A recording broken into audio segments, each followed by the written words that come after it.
Good morning and welcome to Cartoonist Kayfabe. My name is Jim Rugg. I'm Ed Piscor. Going to look at Cyberforce 0 today, but before we dive into that, I want to bring everybody's attention to our October schedule. We're going to be on the road quite a bit this October, starting October 6th through the 9th. You can find us at Columbus at CXC, a very fun comics festival if you're anywhere near there. We will wrap up October at Baltimore Comic Con, a show for the comic book fans. So check us out there October 28th to the 30th. It's where we first conceived of Cartoonist Kayfabe, so it'll be fun to go back to that one. And you can find me October 22nd at Jacksonville Public Library for their comic and zine festival. It is Kayfabe-tober, and here's a prompt list for things we'd love to see all of you draw. If you do decide to go with the Cartoonist Kayfabe-tober drawing prompts this year, tag us. Whenever you share those drawings, I love to see those. We'll share some of those. So you can tag us on Instagram. You can @ us on Twitter. Yeah, man. You know, we'll be happy to see all those, share those when we can, and just have some fun drawing some awesome stuff because comics rule. But we are here today to get into Walt Simonson's Cyberforce 0, kind of a weird comic book. You know, you think of like comics history and various things that are going on, and Walt Simon's legacy is a lot of great comics in his past, and this may be his biggest selling item. So kind of strange. Didn't do a lot at Image Comics, but this was something that was done pretty early in Image's run. Yeah, for sure. I sort of came up when I started really getting serious about comics, reading his run on Fantastic Four. That's where I started. I was picking that up off the spinner racks. You know, that was around the same time as you know, Extinction Agenda and all that kind of shit, man. So I knew his pedigree, and I dug his work there a lot. They were consistently my favorite comics to read, because even X-Men was like, what am I reading here? I'm looking at cool drawing. That's what I was buying that shit for. I'm looking for cool drawings. Consistently readable. And I got this comic when, like, my pops would just buy boxes and boxes of comics from the flea market because he knew I was down with this shit. So we said it before, say it again, man. The early 90s Speculator became the, like, mid to late 90s Liquidator. That's right. And the shit came to Eddie P's house. So I had a box of, you know, all the Image #1s and like all that kind of, and runs, you know?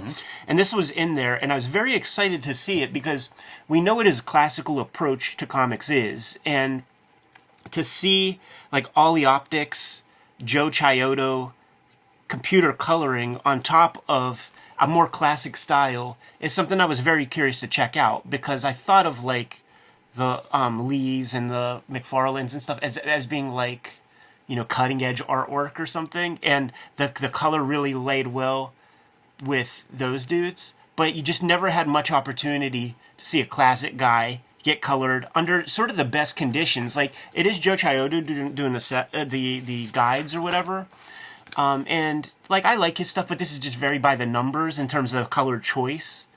But Ollie Optics doing the final separations, you get all the same bells and whistles and lens flares and all the weird stuff that Steve Olive had commissioned when it came to his digital apparatus. So that's the interesting for me about this.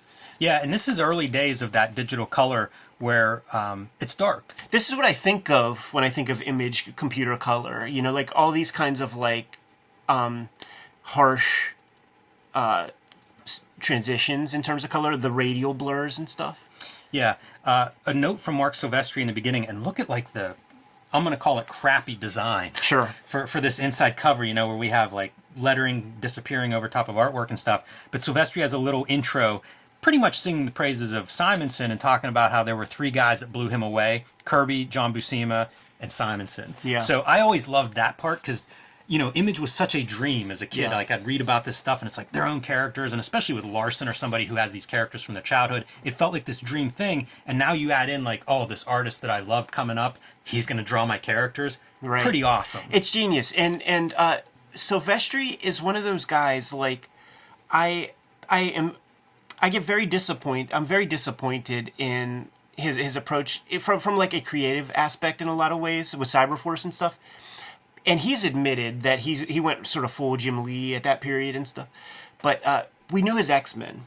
He had some incredible visual storytelling. I'm thinking about this one image of Rogue stopping a train, and, like, the fucking train tracks getting pushed up and she's getting, like, pushed to the edge of, like, a cliff or something. Incredible visual storytelling. He has those chops to be a great visual storyteller. And there's a Jay-Z line that's like, dumb down for my audience, double my dollars. So my disappointment is creatively, but he made the smart money-making decision. But he disabused himself from all comic book storytelling when he went down this road, and it's disappointing. It's sad because he neglected that part of comics just for the dollar, and I don't think it served him well. Like for himself, like he created a studio and all that kind of stuff, but nobody's like the great Mark Silvestri comic is this or that. When they started, there would be like lots of group interviews with all the Image dudes and everything, and I'd read everything I could find. I remember an Amazing Heroes issue, maybe we'll cover that at some point, where it was like all the dudes talking about their books before any Image book came out. But everybody sort of that group was like, Mark Silvestri's the best artist. Right. They all said it. And those X-Men issues, he was doing Wolverine right before he came over here. I followed him through all that stuff and loved that. Right. His first few Cyberforce issues I really liked. And they were kind of cartoony. They reminded me of Larson's. They would have like, was it Blitzkrieg? Like there were plays on words of like a character with 4 arms would have some funny name. And it felt like he could have gone in this cartoonish direction. Which is where comics went. Like he could have been a predecessor to the J. Scott Campbells and stuff. But you're right. He was part of Homage Studios. And I think that's mentioned in here, maybe in the letters page somewhere, maybe in the ads. When he goes out on his own though, like he goes from being like a kind of indistinct Image guy to figuring it out in terms of like at least carving out like whatever Top Cow would become. And I would say it's Witchblade, quite frankly. And Darkness. Yeah, and Witchblade. Like I think Witchblade was the one that like, I mean that was a TV show for a little bit, I think that was the one that really created an identity for Top Cow. And so and that comes way later, by the way. You're seeing where the winds are blowing, you know what I mean? Yeah, that came way later. That came like 5 years later, I feel like. Right, which at the time, if you don't figure that part out, the thing that sells, that makes some money, you're shutting your doors, maybe. Because, I mean, that's getting into the late 90s. Like, you did need to figure out what the moneymaker was. Fun to see Simonson, like, talk about getting off track. Thought we were going to do a Silvestri comic here for a minute. But you see him kind of doing the money stuff with the Cyberforce team, which I think you've got to do. Like, you alluded to what these books were. Yeah. And you see it in these first couple of pages. Like, they were known as pinup books, the Image stuff. And so, like, how do you adapt your style to that? Fortunately, Simonson can draw anything. So I think that you do see this as I don't want to say a critique, but certainly a dissection of like, what is an Image comic? All right, here we go. Like big images and action and over-the-top characters. Simonson's hand is held to a very small extent at the very least because this is plotted by Mark, Eric, and Walt Simonson. So they're adding something to it. But yes, money shots and things.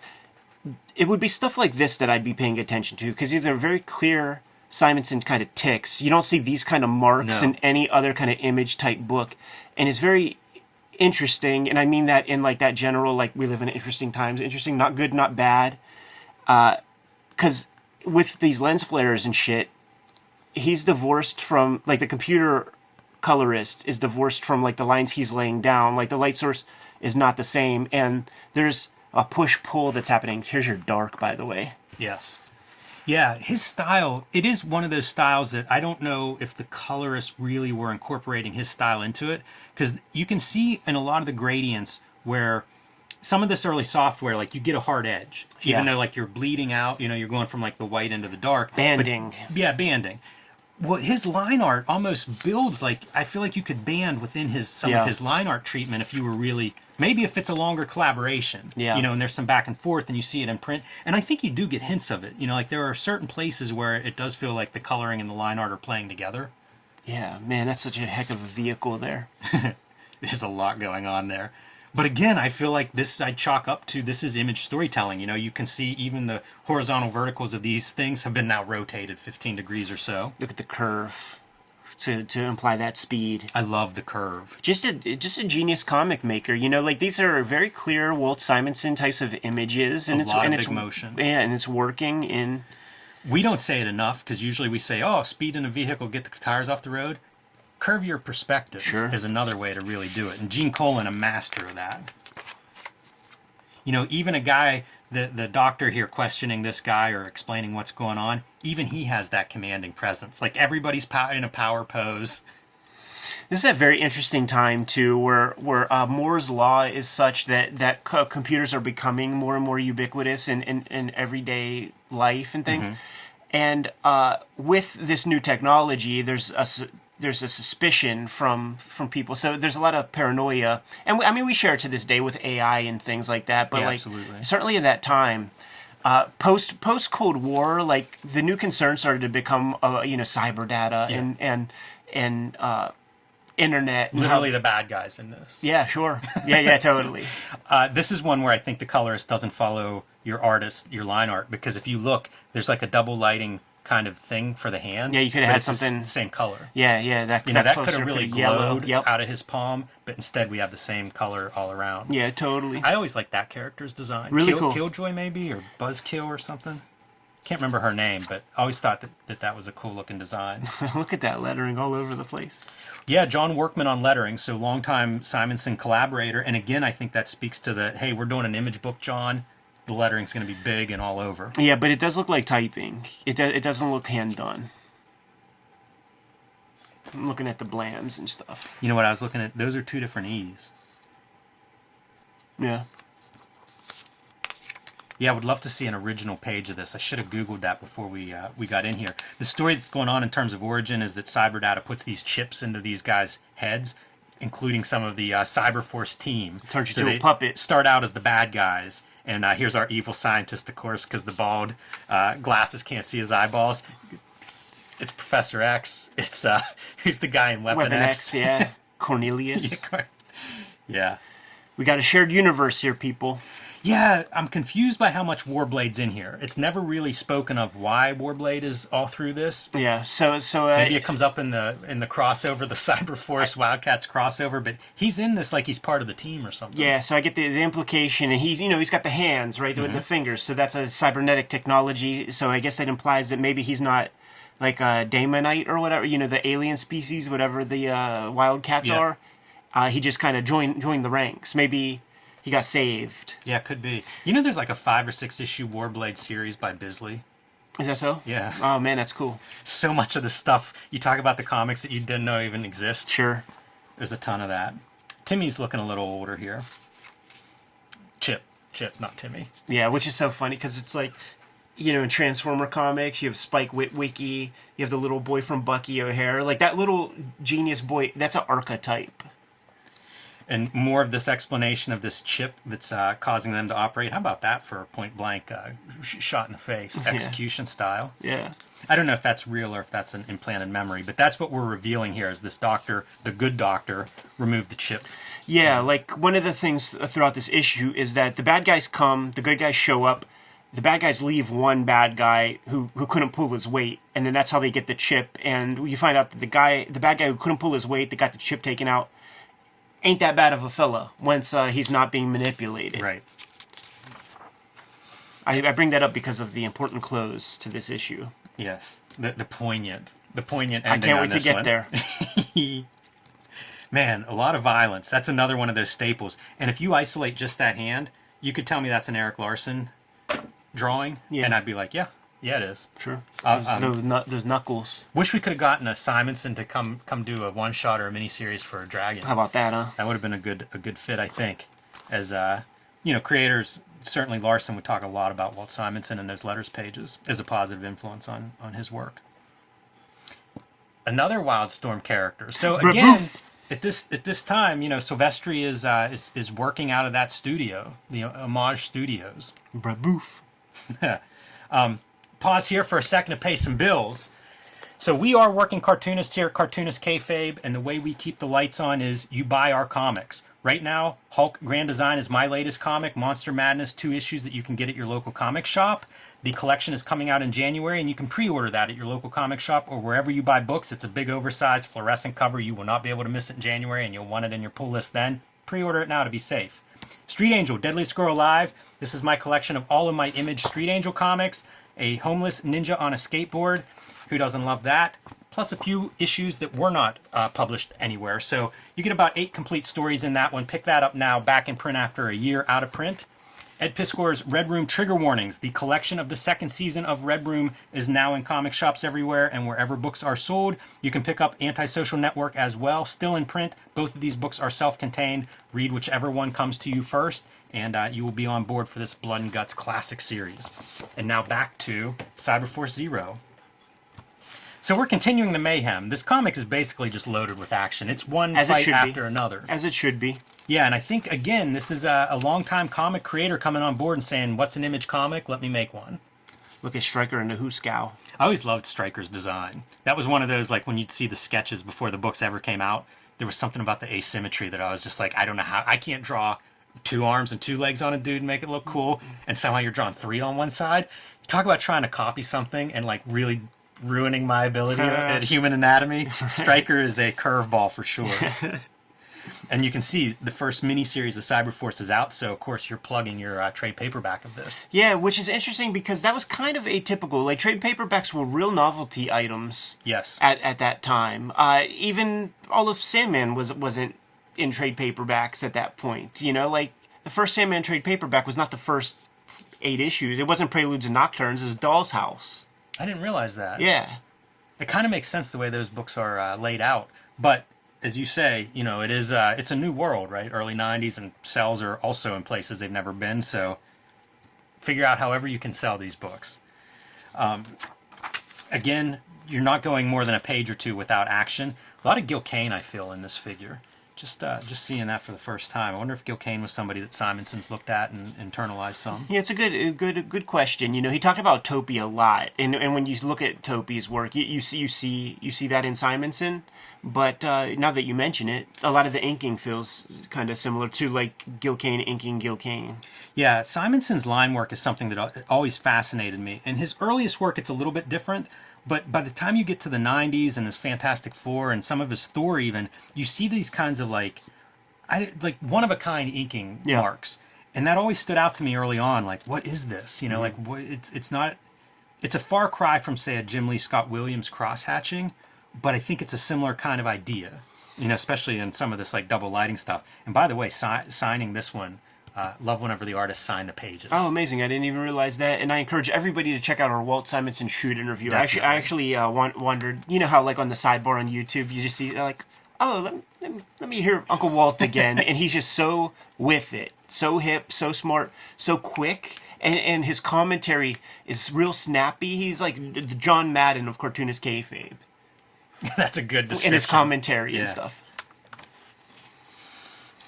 This was, I stared at this panel for a while, dude. It's just a very simple silhouette as per what Walt Simonson turns in. But these Ollie Optics guys would dress things up a bit and add a little of their own mixture to it. So on the plane that's facing the light, the colorist is adding these color marks. And it's a very cool looking piece of, like, abstract art, you know, like, divorced from the entire comic. This stopped me in my tracks because there's something captivating about it. It feels weird.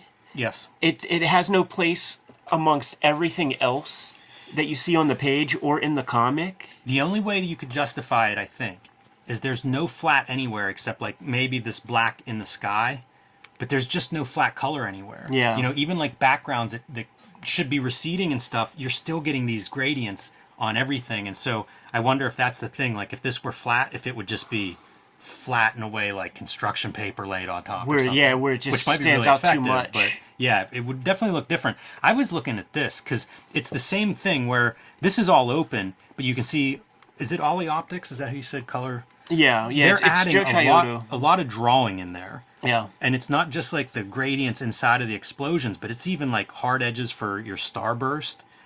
It's a lot of color drawing. I like some of it, like the purple and orange for water. It's amazing that works, you know, being complementary colors, but it works because it's not a gradient. They're next to each other, so it's kind of like a good shadow. I love this part, a little bit of yellow highlight. It's almost a highlight from this panel. Yeah, it's a transition. Yeah, it's kind of cool.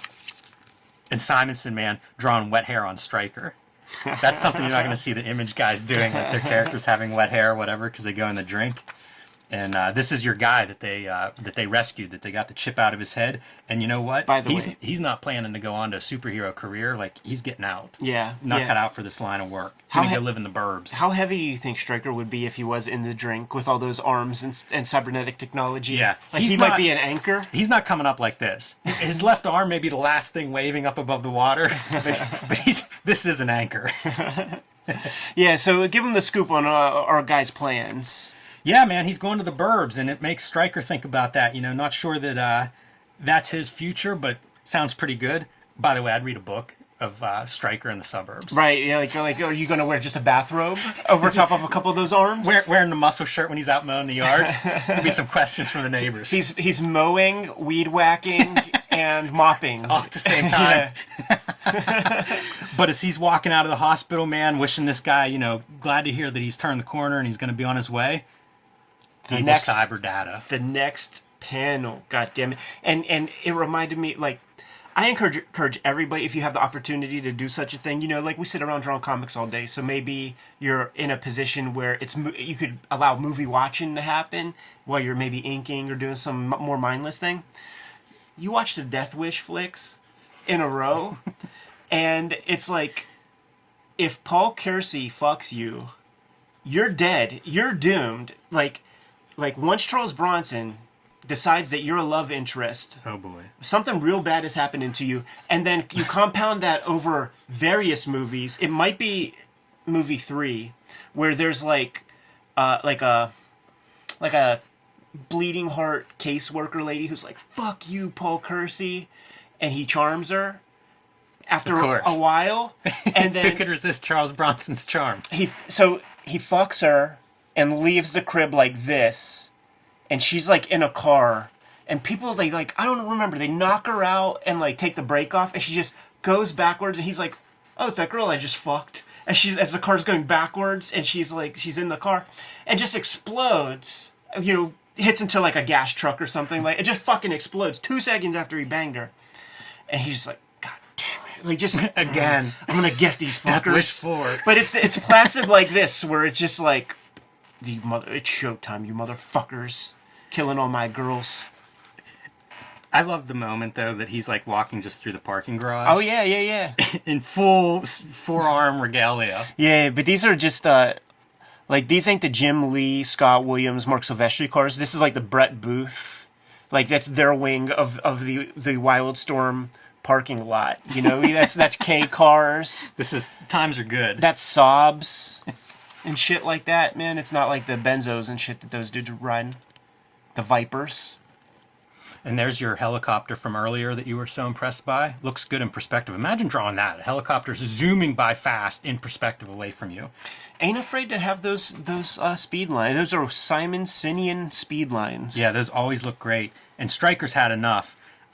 This is so funny to me, like all the sound effects here of John Workman, because I always think of like the cocking the gun is always the sound effect you hear in the action movies. There's about 5 of those things going on there. But gets one shot off, and it finds its mark. That red eye better have some precise targeting capabilities, or else you need to get your money back. Yeah, we've all seen Terminator. We know how it works.